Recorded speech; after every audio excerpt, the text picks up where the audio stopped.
All right, we'll go ahead and get started here. Good afternoon, everyone. Thank you for joining today. We're here to discuss a transformative approach to investment sales, leveraging AI to elevate client relationship intelligence and to drive success. My name is Devon Drew. I am the founder and CEO of Assetlink. And as you can see, the title of this presentation is AI-powered client relationship intelligence. But it's not just adding technology, right? It's about fundamentally changing how we engage with our clients. And today, we'll explore how AI can help enhance your efficiency, personalize your interactions, and ultimately build stronger relationships and more profitable relationships. So let's start by talking about the problem, right? The problem is there's challenges with traditional investment sales. We often operate in a world of siloed data. So just imagine all of your client information in a CRM. It could be in portfolio data sources in a separate system, market insights across various systems, socials, whether it's LinkedIn or whatever have you that you use for client relationships. It's just all fragmented, right? So this fragmentation creates a significant hurdle for efficiency. And manual data entry and analysis consume valuable time, right? Time that could be better spent building relationships. And, let's be honest, you could have a lot of errors, you doing things the manual way, leading to inconsistencies and potential missteps. And identifying high value opportunities become a guessing game, and tailored client interactions become really difficult without that holistic or that mosaic view. Right now, we struggle to understand client behavior and preferences because of this, making it challenging to anticipate needs proactively. This reactive approach leaves us vulnerable and could lead to missed opportunities. And now let's talk a little about the solution. Now, it's not lost on me that AI, there's so much AI noise, right? People are hearing AI this, AI that. But what I would sit here and say, that is not just a buzzword, it's a paradigm shift. So AI allows us to unify and analyze data from those disparate sources, creating a comprehensive picture of who our clients actually are, right? Now we could automate the data entry and generate actual insights, freeing up time for strategic activities. Being able to predict analytics, enabling us to anticipate the needs for identifying those higher potential opportunities before they become readily apparent to others. And imagine providing personalized client communication in a tailored product recommendation based off of individual needs and preferences. Ultimately, this leads to enhanced client engagement and improved sales outcome. You're moving from reactive to proactive. Now, I'm mentioning the steps of client relationship. I'm mentioning client relationship as the end state, but let's talk about how we get there. So what I like to do is spend a few minutes talking about how you actually go from raw data all the way to client relationship intelligence. And then after these few slides, I would love to demonstrate what that actually looks like with our technology. And then, of course, you could draw some certain conclusions how it might be effective for your business. So the first is data unification. It is very important to build that single source of truth, right? This is the first step of the journey for AI, building that single source of truth, which involves integrating data from relevant sources. Think your CRM, think any type of like portfolio management systems, any type of market data providers, third-party aggregators that you might be using, and other systems that are germane to your business. Now, we need to establish that central data repository, such as a data warehouse and data lake, to house this unified data. Now, what does that mean? So essentially, what is popular in our industry is using something like a snowflake, where when you put your data inside of it, the technology transforms it into a environment, into a format that computers could actually read and retrieve. Now, it's also crucial we ensure that data consistency and accuracy across all systems. And this is the foundation upon other AI powered capabilities are built. Without good data, it's useless. The way I like to describe it is AI is about 20% of the solution. The data and the data engineering is that 80%. Now let's spend a couple minutes talking about data enrichment and transformation.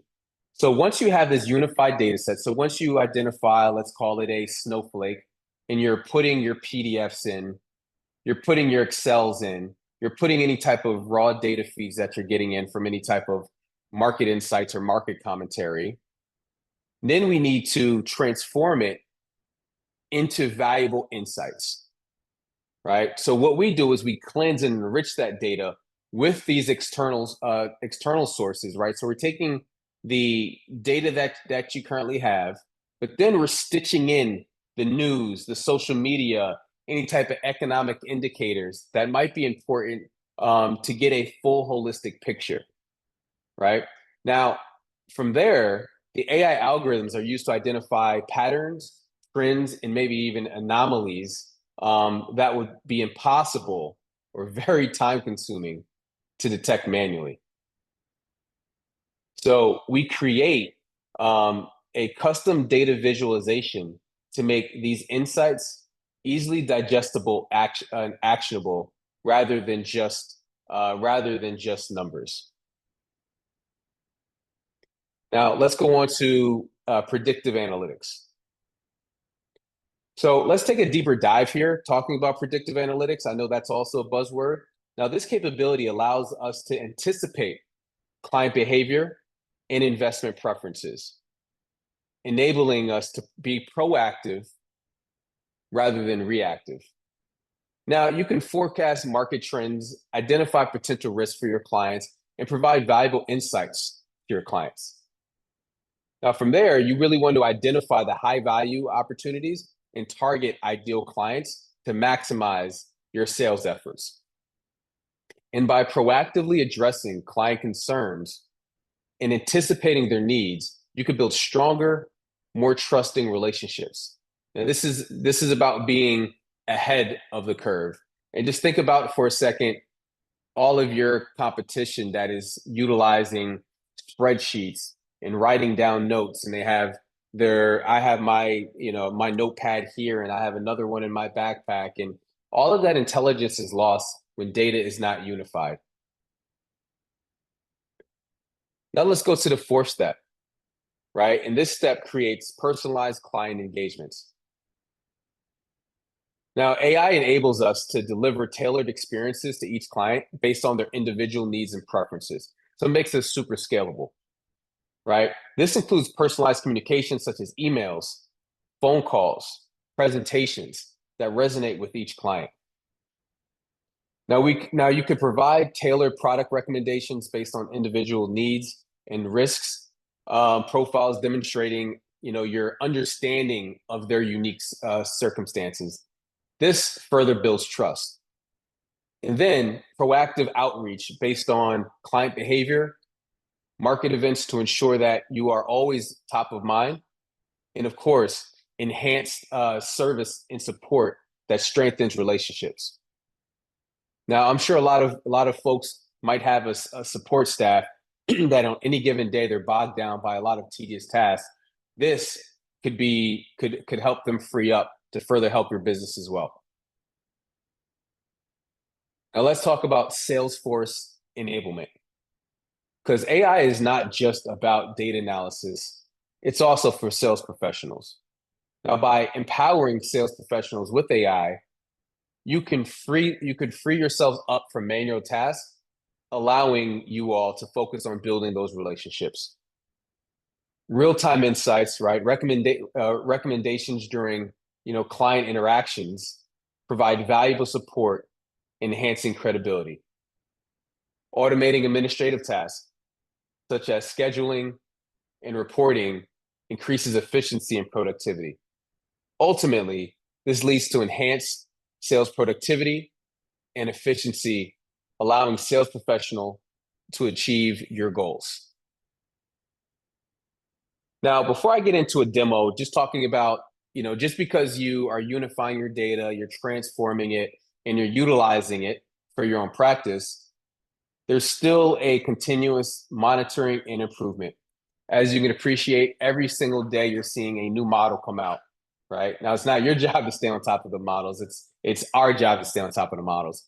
But whether it's a new OpenAI ChatGPT model, or Perplex, or a new Google model, or a new Facebook model, right? These need to be fine-tuned and need to be monitored as these models continue to get better and better, right? It's just like driving a 96 Honda when the rest of the industry is driving a Ferrari, right? So you always want to make sure the models are up to date, and your data models and algorithms based on these new insights and feedback to ensure the system that you've created is accurate and effective, right? Then adapting to changing marketing conditions and client needs is crucial for long-term success.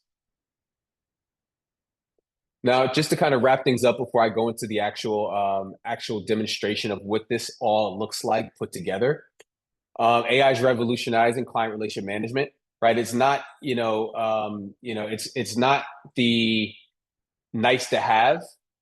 At this point, it's a have to have, right? And then being able to unify your data is that first step. It might take some work on your side, but I'll tell you, the type of efficiency and productivity you're able to see makes it that much worthwhile. So what I'd like to do right now, this was about 10 to 12 minutes. Would like to open it up for any questions, and then I could take a deep dive into client relation intelligence through Assetlink. So is there any questions that I could answer before I go into the demonstration?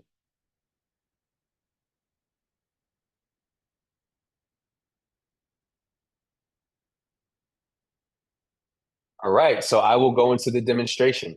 For the demo, what I would like to do is go back to my home address, right? Because I've been in this industry now for 17 years. I've worked for organizations such as Vanguard, JP Morgan, Merrill Lynch. And despite all of my years, this is still and has been where I lived, right? And this was Mr. Spreadsheet, right? I used to use this to identify prospects. And let me just make sure I'm sharing the right screen here. I use this to identify prospects who I should reach out to. Now, what we're saying at Assetlink is what your first step should do would take these spreadsheets, take these fact sheets, take any type of data feeds that you have, and let's unify them. Now when it's unified, what we're able to do is we're able to identify trends and analysis. The net result of that is what we have built at Assetlink.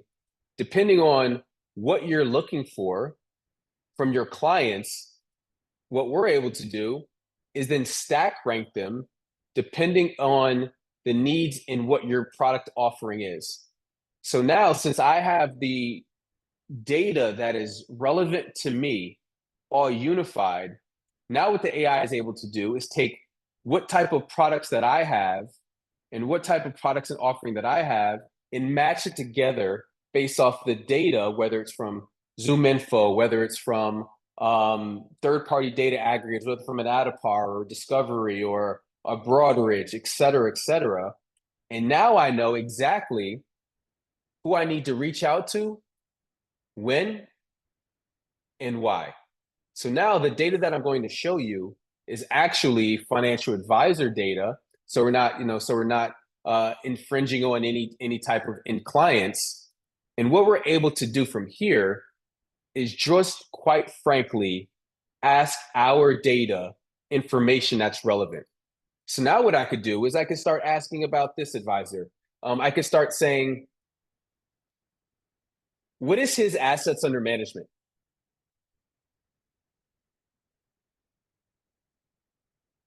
And now, because of all the data is unified, I could quickly and efficiently, by the use of just my voice, talk to my data, and my data retrieves and comes back to me. Now what I could do is start asking more questions. I could say, what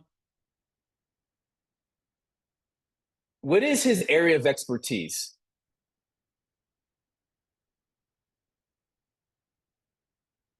So now I see the areas of expertise. I could say questions like, which investment vehicles does he prefer? So now I know that this gentleman prefers ETFs, SMAs, models, direct indexing, and interval funds. But now let's get personal, right? Because we mentioned socials earlier, and the data that you might have is further enhanced when you start including social media, because there's more and more data that's spilt out on social media, which is why the 90% of data has been created in the past 3 years. So now we can start asking questions. What is his passions?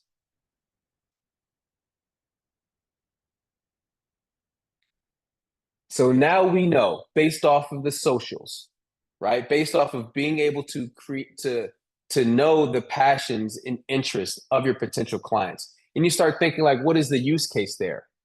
Right? Now you know someone's passions. Now you could predict and proactively get in front of what potentially could be an opportunity to uncover for business expansion. Now, in this case, we have all the information we need. And think about how long it used to take you to prepare for a meeting, right? Now all of that stuff goes out the window. And now if I want to be proactive, I could just say something like, hey, Assetlink, create an email to Greg inviting him to play tennis next Tuesday at 10:30 a.m. Please choose a location that is close to his office. And also, I would like to speak to him about our mutual fund lineup. I would like to speak to him about the American Century Equity Income Fund. Please include the ticker symbol to that, and also 2 bullet points that are characteristics about the fund. I would also like to talk to Greg about estate planning and his estate planning needs. Lastly, I've never met Greg before. Please include a joke to lighten the mood based off of his personality. So what you're seeing real time is unstructured data that I'm able to access by natural language, right? So when you start thinking about a competitive advantage, if I could meeting prep, if I could uncover everything I need to know about a potential client within 5 seconds, and then I could go from creation to workflow all within 5 seconds, I'm sure you can appreciate this unification and being able to retrieve this information makes you that much more efficient and productive. So let's see this email, right? So with our AI was able to do, it was able to discover that Founders Park, which is tennis courts conveniently located for Aventura. So I don't need to go on Google and type in his address and search tennis courts in his area. I don't need to do that. I just have the AI do it, right?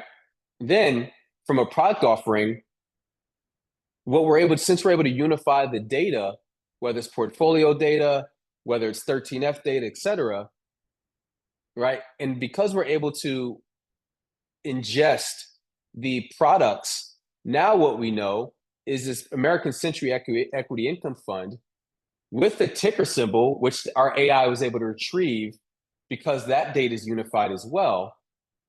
And what we're able to do is from the fact sheets, from the commentary, we're able to identify characteristics about that fund. I don't need to guess it. Quite frankly, I don't need to know it at this point. If it's in our database, let the AI do it, right? Focus on building your client relationships. And then lastly, well, second to last, we're able to talk about estate planning. And then lastly, based off of his socials, and we're able to get more in depth about who this person is, let's talk about a joke. Why did the tennis player go to the bank? Because he wanted to improve his net worth. Not that funny, but what we're able to do is take personality traits, all real time, and um, and create that kind of and create that corny joke, so to speak. Now, let's talk about more productivity gains. One thing that I personally never enjoyed was meeting notes. So because data is unified, meeting notes become fully synced in to what you're doing in your workflow. So now what we're able to do is say, hey, Assetlink, create me a meeting note based off of my last meeting with Greg. It was Tuesday, February 17th at 10:30 a.m. You know what? We had a blast. We played tennis.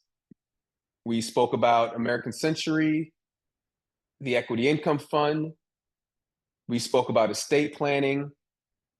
However, he did let me know he didn't like American Century or our Equity Income Fund. He actually preferred BlackRock's Equity Opportunities Fund and Principal's Equity Income Fund.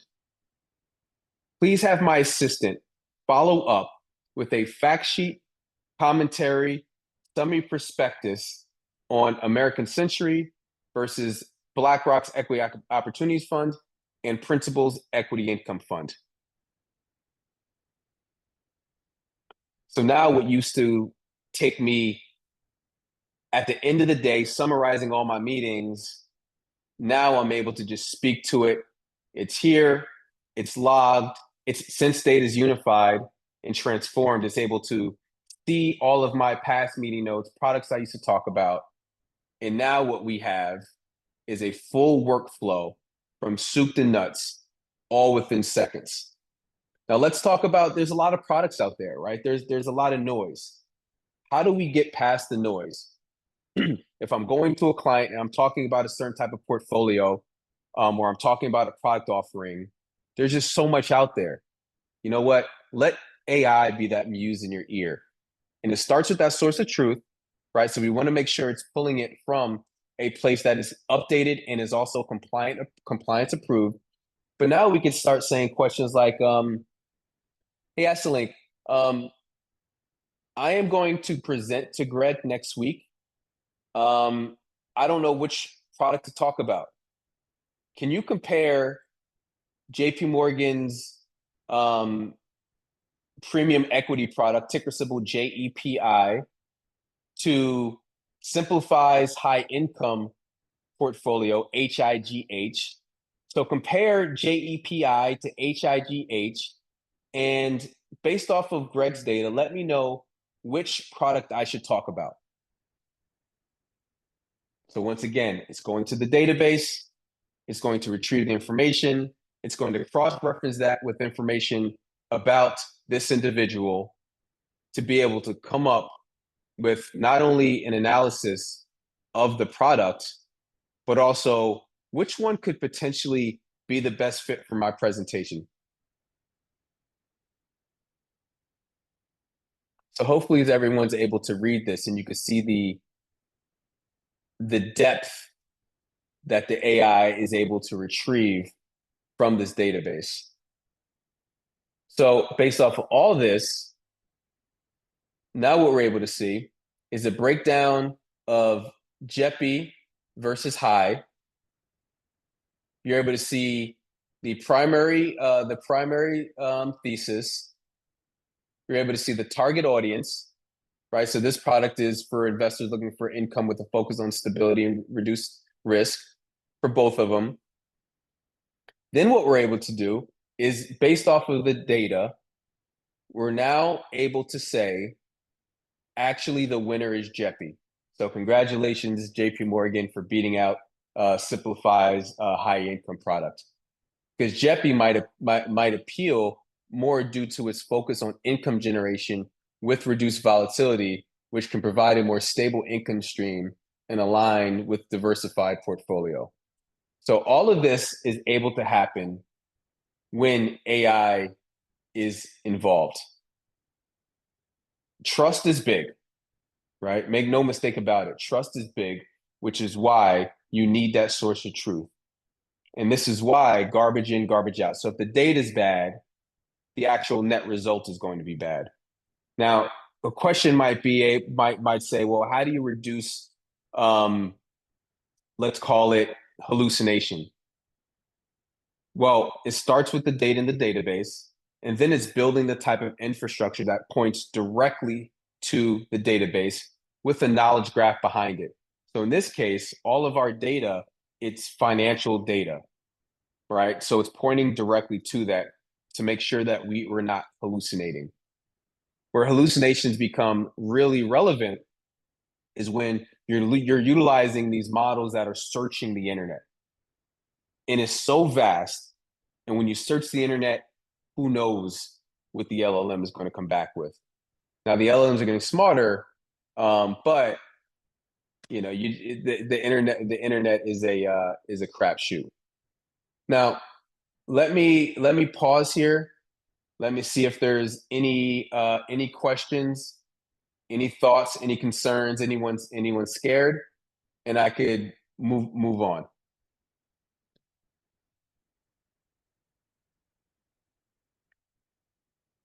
Okay, I see someone has their hand raised, but I can't tell. Reese, I see you have a question,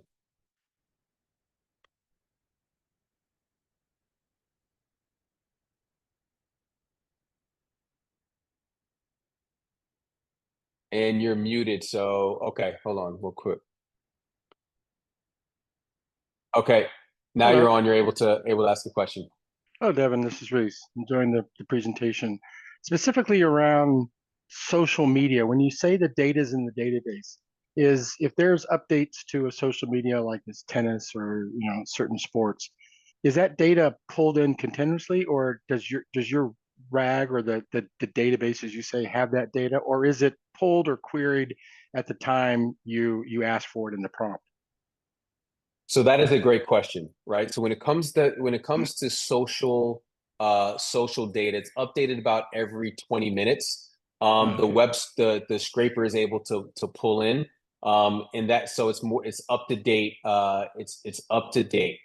When you start talking about information, let's call it fact sheet information or financial information, um, that is either updated is usually updated about every quarter, especially when you start talking about information from Edgar, which is the SEC's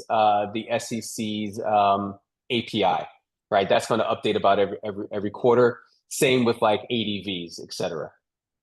Okay, so it's kicked off and updated every 20 minutes. I was wondering if when you actually selected Greg in one of your screens, it did something at that point or at the time you entered the prompt. But that answers my question. Thank you. Thank you. So as far as approved at Osaic, we are not currently approved at Osaic. However, we are happy to have a conversation with anyone on your sales enablement or distribution intelligence teams. Now, Reese, you mentioned a question about Greg, and here's what I would also like to show. Let's do this. Let me share this because we are able to have social information. What we're able to then do is have real-time personality assessments, right? Now, if someone is engaging on social platforms, you kind of get a sense for who they are as a person. Not always, but sometimes, right? Now, what the AI is going to do is analyze those thousands of millions of data sets that are relevant to that person, right? So if you have someone's LinkedIn, then you have someone's Facebook, you have someone's Twitter, all of that's being now analyzed real time.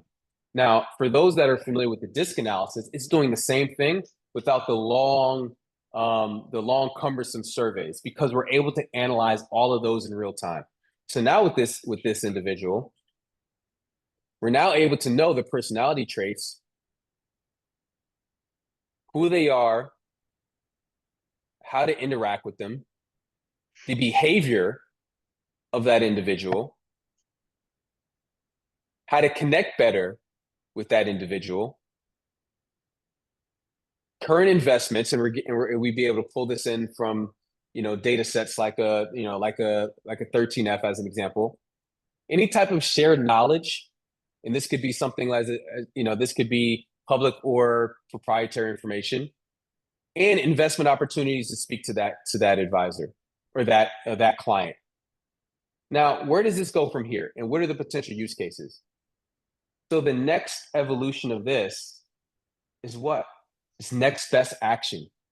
Being able to analyze all of those data sources to say, what should we do next? So now, based off of, in this case, the socials, we're able to know that this gentleman recently got engaged. Now, your next best action would be to invite him and his fiance to a celebratory lunch at their favorite restaurant, the Boathouse. I've never been to the Boathouse. I don't know a thing about the Boathouse. I'm sure it's a very lovely restaurant. Think about the time for you to know that information. You're going to meet with this individual. Big meeting. So what are you doing? What are you doing by yourself, right? You're going to your notebooks. You're going to your CRM system. You're Googling this person. You're finding out they have a LinkedIn page. You go to LinkedIn, you're looking at it. You find out they have a Facebook page. Then you go to the Facebook page.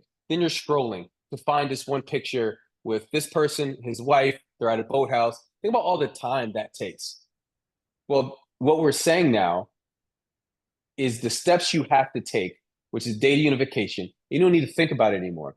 So now what we're able to do is generate next best action. So now we could have a next best action around inviting them out. We could have a next best action about the recent investments in technology. We could generate an email based off of that. But what I get excited about is picture this. This gentleman watched a webinar. Who cares? Watched a webinar. Not worth my time. But that's not the full picture. The full picture is that this person watched a webinar. And then, since we're able to unify data, we then understood that they actually purchased 1,345 shares of a competing product. From there, we're able to have that next best action as a product recommender. Now, this use case is more than just looking at financial advisors, whether it's for acquisitions, whether it's for advisor intelligence, whether it's you're trying to target the end client. It starts with unifying the data. So now I could be trying to reach out to this person all day long, but now I'm able to know that, you know what, based off the data, I should be recommending this product. And this product fits into what they're currently been buying, and this product is outperforming what they currently have been buying. This saves time, this saves money, and this saves headcount. And I believe there is another question. So the question is, we're going to have to learn to speak to AI very specifically. How do we learn to speak like that? So that is a very good question. So what I would like to think how I'm speaking to AI is how I spoke as a investment sales professional. It's called natural language. Now, natural language, it's still in its nascent stages, right? So I don't have to be as specific, right? I could talk how I normally talk, and when it comes to the data, when I said the data is very important, because all of this has like a data dictionary that is able to reference, right? So if I started talking of something that's not on the data dictionary, it's not going to return it, but it's also not going to hallucinate. So the answer to your question, where this is going and where I think we are now is you could talk to the data just like you normally talk to anyone, right? And of course, if there's slang involved, I don't, in my experience, the slang isn't picked up. It's more the keywords around the context of what you're talking about.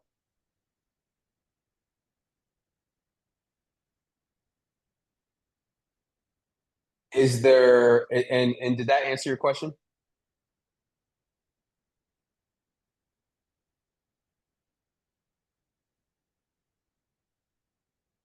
Is there any I know we have a few minutes left. Is there any additional questions, anything that I can address upon the process and also how we particularly look at the world and any potential use cases? So a question that came up, how do you send a message, email, or how do you find their contact information?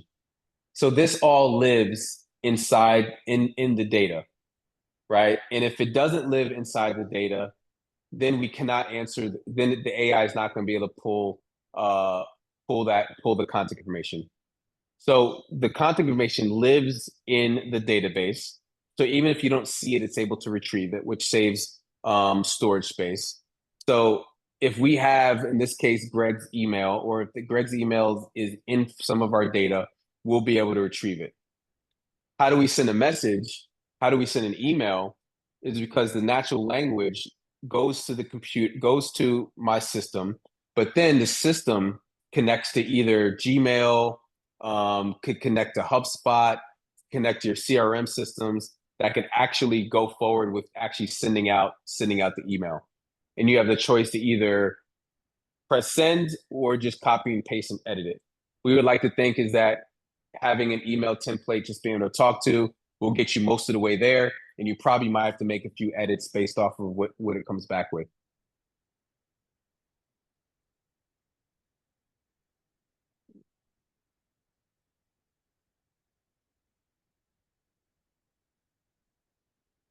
Okay, we have another question. This is Reese. Can you hear me, Devon? Yes, I can hear you. So when the financial management firm is onboarded and the person Craig is identified as a client, is that when certain types of data is ingested and put into the database? Yeah, you're thinking of it the right way, right? Um, that's exactly what happens, right? So like a firm, so let's say it's a financial advisor looking to recruit other advisors, right? They have a database, right? They have information, they have meeting notes, etc. What we would do is we would come in and unify that data for them. So then all of that data would be easily retrievable. So you're exactly right. Yeah, so they Craig shows up on radar, and at that point, that's when information around him is brought in. But I think the key thing that you said is so much data is created in the last 72 hours, Right. uh, and the system can see on that. And yeah, that's amazing. Right. And that's where, that's where we need to get to as an industry, right? Especially when you start, especially when you start thinking about, if there's as an example, right, if there's going to be 100,000 shortage, 100,000 person shortage of financial advisors, we all as an industry need to do more with less, right? Whether you're an asset management sales professional trying to target advisors, whether you're an M&A specific firm, whether you're an REA aggregator, whether you're an advisor talking targeted end clients, we all need to do more with less because it's really competitive now and is going to get even more competitive as as the years go on. There is a treasure trove of data that's being left by everyone now more than there have ever before. And how do you rein in all of that data to make it actionable for you? And that's all we're saying. And the gentleman's question before is about how do you learn this Gen AI prompt language? And the Gen AI prompt language, can't you almost ask it to improve what you're asking for, and it'll recommend more detailed or more accurate prompts? Yeah, so prompt engineering is very important, right? And we work a lot on prompt engineering, and I'm a subject matter expert. However, our PhDs and AI scientists are not, right? So what they do is they sit in a lot of my meetings, right? They hear the questions I'm asking.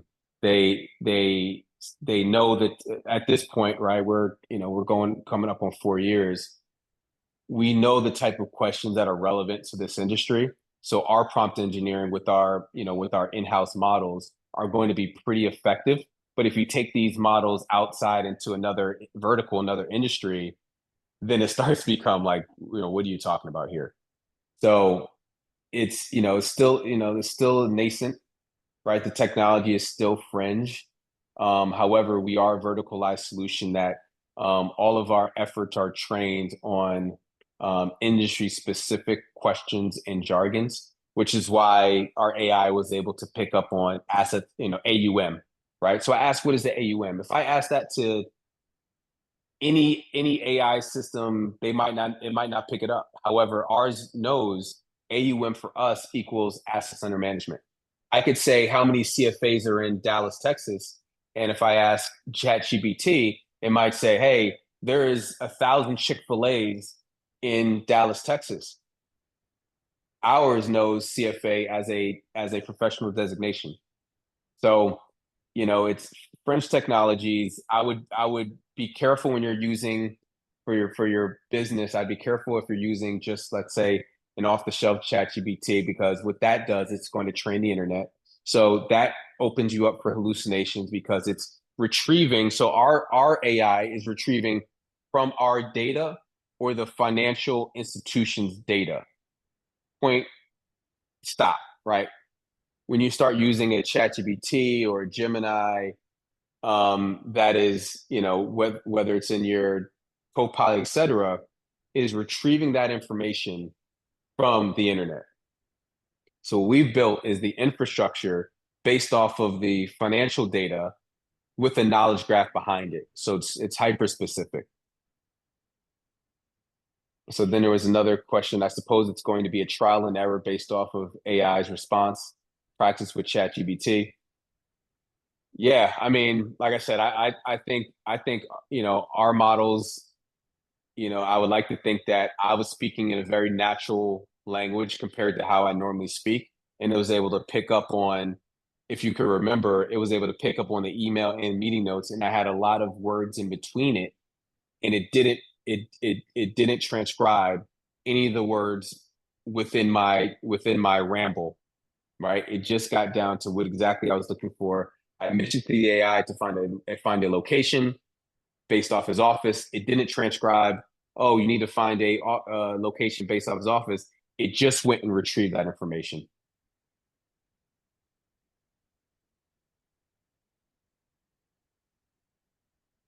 I know we're coming up on time. Does anyone have any additional questions or thoughts?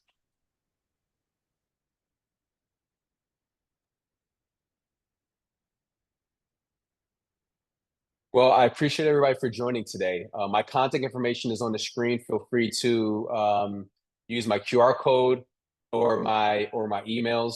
Once again, my name is Devon Drew. I'm the founder and chief executive officer at Assetlink, where our mission is to be the intelligence that connects the world of wealth.